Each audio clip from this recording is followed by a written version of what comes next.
Hey everybody, welcome back to the channel. In this multi-episode series, we're going to be in Oliver Springs, Tennessee at WINDROCK Park.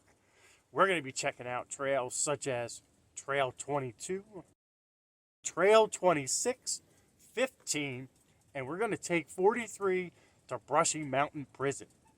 We're also going to check out Devil's Elbow and much more. On our last day, we've met up with some people.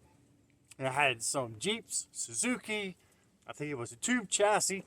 They were coming up Rattle Rock, Trail 47.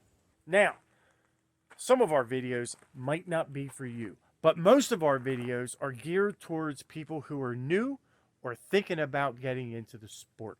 We don't do any of that crazy hill climbs, things that cause our machine to break and cost a lot of money.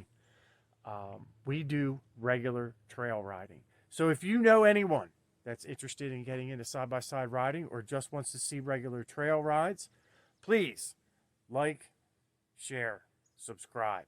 We'd appreciate it. Now, let's get on with the video.